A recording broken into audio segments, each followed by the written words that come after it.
Assalamualaikum warahmatullahi wabarakatuh. Halo teman-teman, ini aku Yellow Daily. Aku akan membagikan pengalaman positif yang sudah aku lalui dan berdampak baik dalam hidupku. Semoga bisa menginspirasi dan bermanfaat untuk teman-teman semuanya. Alhamdulillah teman-teman, belakangan ini hariku berjalan dengan ritme yang ramai, penuh aktivitas dan tanggung jawab. Tidak ada rasa lelah yang ingin aku keluhkan karena semuanya mengalir dengan bahagia. Aku menikmati setiap kesibukan sebagai bagian dari proses yang sedang Allah susun dengan rapi. Ada rasa tenang karena aku tahu aku sedang berada di waktu yang tepat, di jalur yang tepat, meski tujuanku belum sepenuhnya terlihat.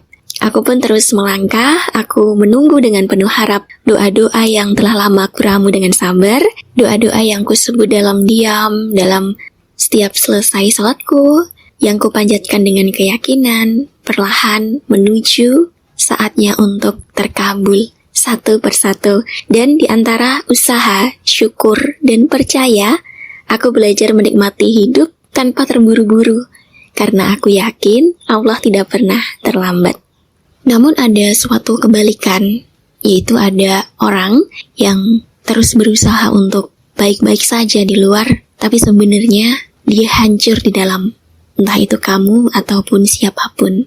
Yaitu ketika ada luka yang tidak pernah kamu ceritakan kepada siapapun, bukan karena luka itu terlampau kecil, tetapi karena terlalu dalam untuk dijelaskan dengan kata-kata. Hingga akhirnya kamu belajar tersenyum, belajar berkata, aku gak apa-apa kok, aku baik-baik aja kok, sambil menyimpan sesak di dada yang hanya muncul saat malam tiba. Kamu pun menjalani hari seperti biasa, bekerja, berbincang dengan rekan kamu, tertawa seperlunya. Namun di balik semua itu, ada bagian dari diri kamu yang diam-diam lelah.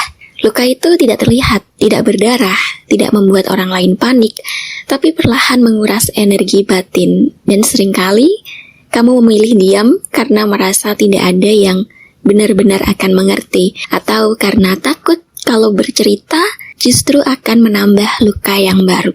Teman-teman, ada banyak orang yang setiap hari menahan beban, bukan karena mereka mampu banget, tetapi karena mereka tidak tahu harus meletakkannya di mana.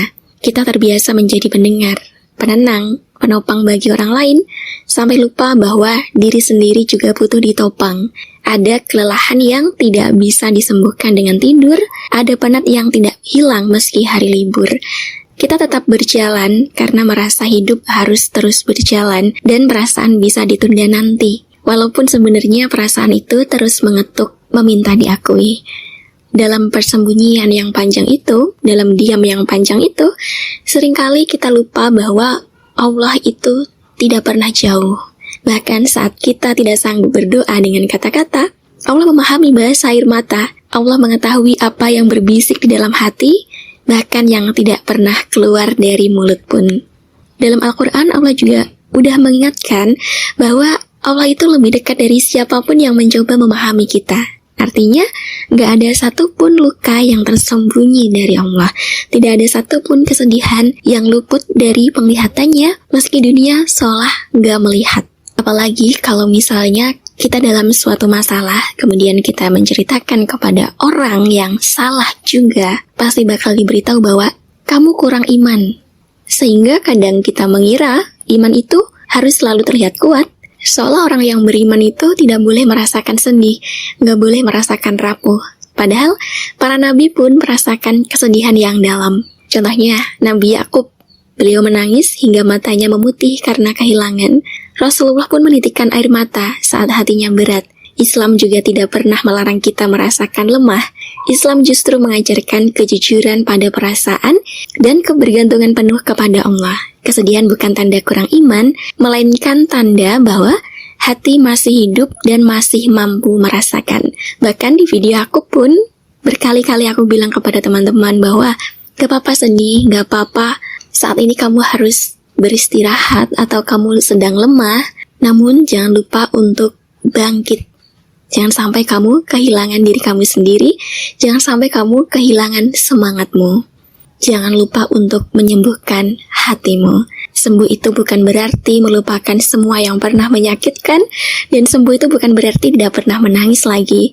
Sembuh itu ketika kita berhenti menyalahkan diri kita sendiri atas luka yang pernah terjadi.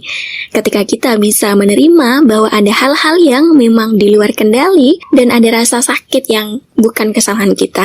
Sembuh itu adalah sebuah proses berdamai dengan diri kita sendiri, mengakui bahwa kita terluka tanpa merasa rendah karenanya. Dalam proses itu, Allah tidak pernah menuntut kita untuk cepat, karena Allah Maha mengetahui kapasitas setiap hambanya. Maka dari itu teman-teman, kita juga harus bersabar dalam proses penyembuhan hati kita sendiri. Dan seringkali kita itu salah memahami sabar. Kita mengira sabar itu berarti menahan segalanya sendirian, gak mengeluh sama sekali, gak berbagi, gak menunjukkan apapun. Padahal sabar itu adalah tetap memilih kebaikan meski hati sedang sakit, tetap menjaga iman meski keadaan terasa berat. Sabar juga bukan meniadakan perasaan, namun mengarahkan perasaan itu supaya tidak menjauhkan kita dari Allah. Dan Allah pun menjanjikan bahwa pahala bagi orang yang bersabar itu tidak dibatasi angka. Karena Allah tahu betul beratnya perjuangan yang tidak terlihat. Teman-teman, kalau hari ini kamu masih merasa lelah, izinkan dirimu untuk berhenti sejenak. Namun jangan sampai berhenti berharap sama Allah, tetapi berhenti memaksakan diri untuk selalu terlihat baik-baik saja. Istirahat itu bukan tanda menyerah, dan menangis itu bukan tanda kalah.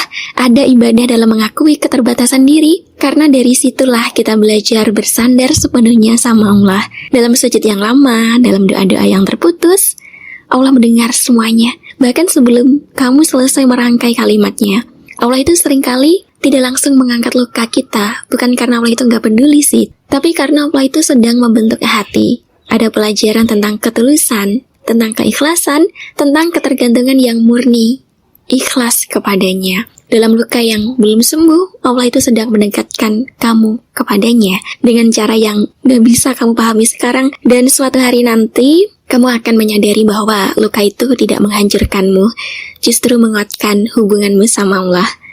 Untuk kamu yang selama ini memendam segalanya sendiri, ketahuilah bahwa kamu gak sendirian. Ada Allah yang setia menemani setiap detik kesedihan kamu.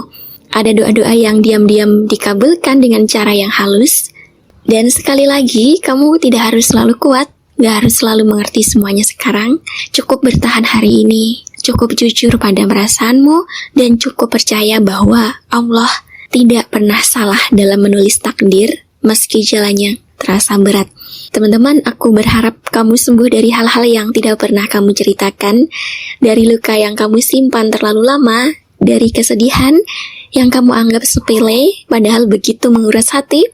Tetaplah yakin bahwa Allah sedang menjagamu, memelukmu dengan caranya sendiri, dan menuntunmu perlahan menuju damai yang kamu doakan. Dari semua video yang aku sampaikan, tentu saja aku sudah melewati fasenya, dan aku saat ini sedang berada di fase ingin membagikan tangki cintaku, karena tangki cintaku pun sudah penuh, alhamdulillah. Untuk cerita selengkapnya tentang tangki cinta, aku udah bikin videonya beberapa waktu yang lalu. Teman-teman bisa cek video-video aku sebelumnya ya. Dan aku gak mau bahagia sendiri, aku mau mengajak kalian semua untuk berbahagia di atas takdir yang sudah Allah ciptakan untuk kita. Terima kasih ya teman-teman udah setia nontonin video aku atau sekadar mendengarkan suaraku. Kita ketemu lagi di video berikutnya. Wassalamualaikum warahmatullahi wabarakatuh. Dadah semuanya.